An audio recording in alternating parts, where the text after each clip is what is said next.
What if I told you that Ferrari was building an engine so radical that F1's own engineers thought it was crazy?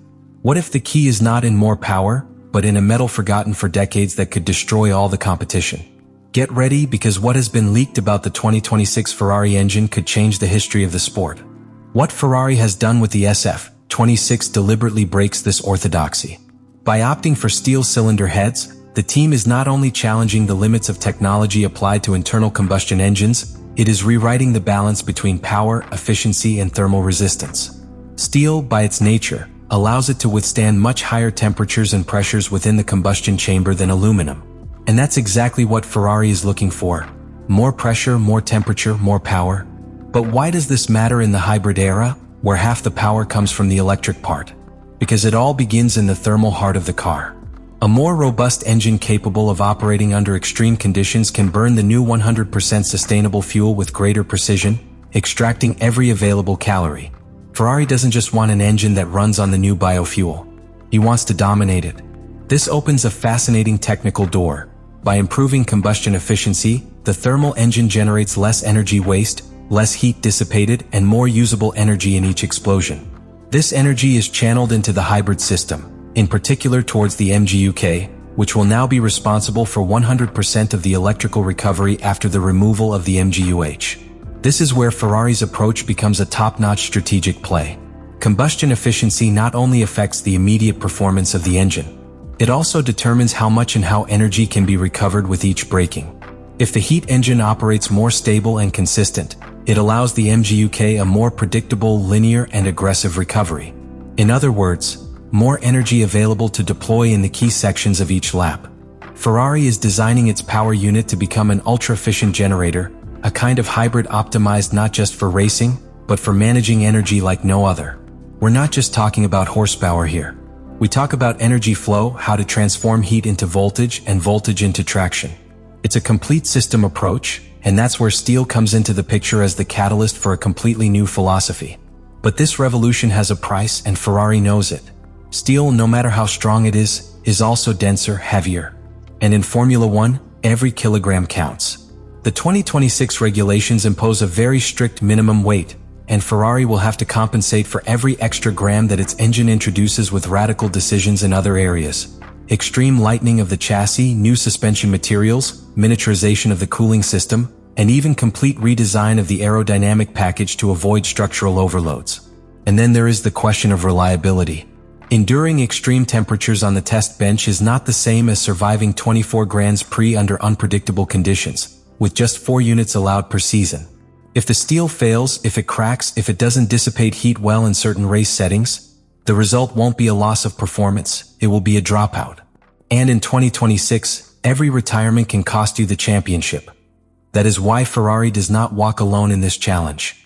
The alliance with AVL, one of the most advanced engine developers on the planet, is not a simple external collaboration.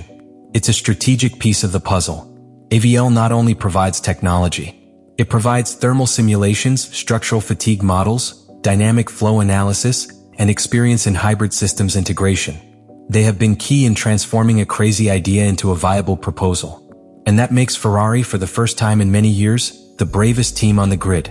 Behind every great technical revolution in Formula One, there is always a hidden partner.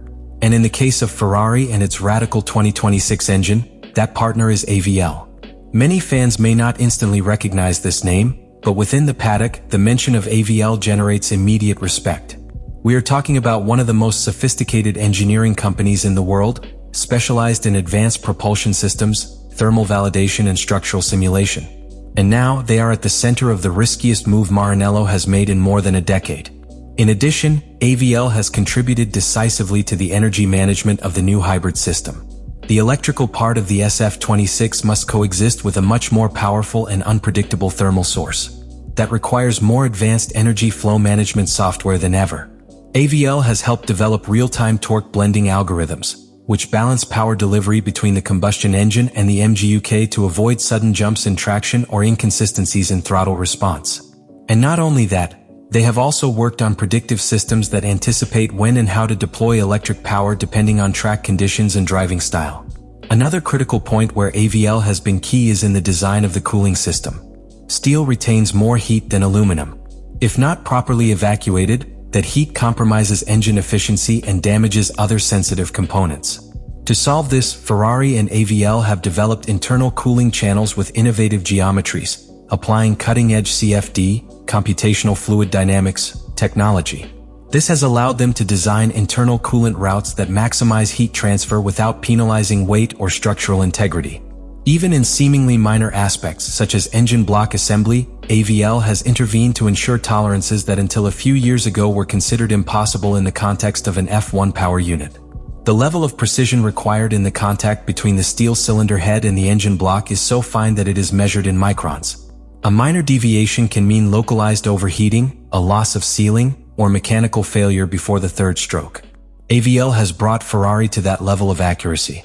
This collaboration is not entirely new. Ferrari had already worked with AVL in previous cycles, but never with this degree of integration.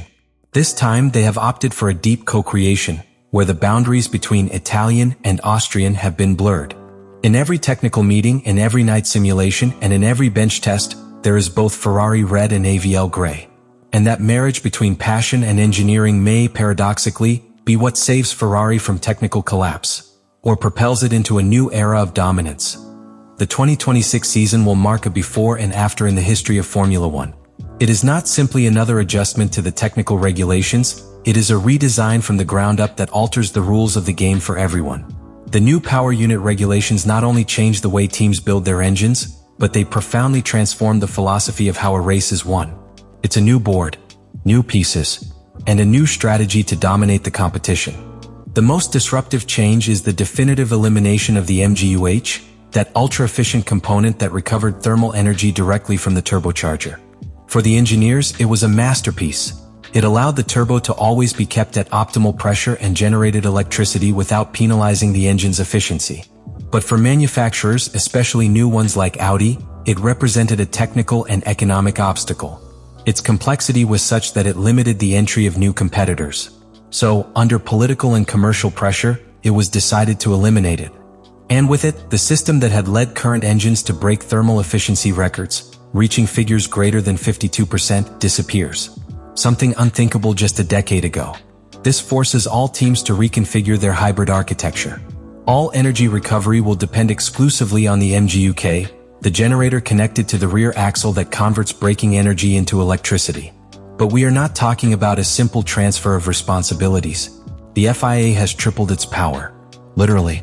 It will go from the current 120 kilowatts to an impressive 350 kilowatts, which translates to approximately 470 available electric horsepower. That figure alone is enough to match the power of an independent racing car.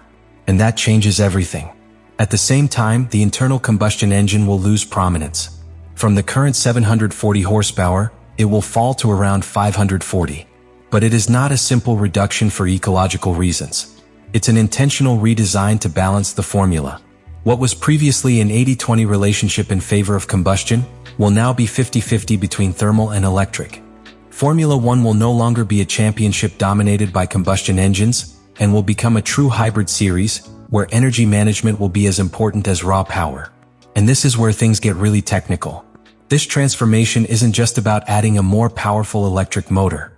It involves developing artificial intelligence that is capable of dynamically and accurately distributing the torque from both sources at every moment of the turn. This is known as torque blending, and it is one of the most complex challenges facing engineers in 2026. If the system is not able to perfectly mix the thermal and electrical power delivery, the car will suffer from torque peaks that will make it unstable. This results in loss of traction, oversteer, understeer, and, in the worst case, a complete loss of control when exiting corners.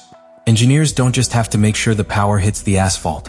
They must ensure that it arrives in a smooth, linear, and predictable way, through software capable of reading in real time variables such as steering angle, tire load, brake system status, asphalt temperature, and accelerator position. And that level of integration is something that Ferrari is already developing as part of its competitive advantage. Because in this new hybrid world, software is as important as hardware. Whoever has the best energy management will dominate the grid. In addition, the energy storage and deployment capacity of batteries will be key. It's no longer just about how much energy you can recover when braking, but when and how you can apply it. Without the MGU-H, the flow of energy becomes intermittent, unpredictable. That is why the new systems must be able to anticipate critical moments, a slow corner exit, an overtaking attempt, a defense at the end of a straight, and prepare the electrical system to deploy its maximum power without depleting the reserve. It is a war of milliseconds and algorithms. And Ferrari is betting on dominating that field too. Let me know in the comments what you think about all this.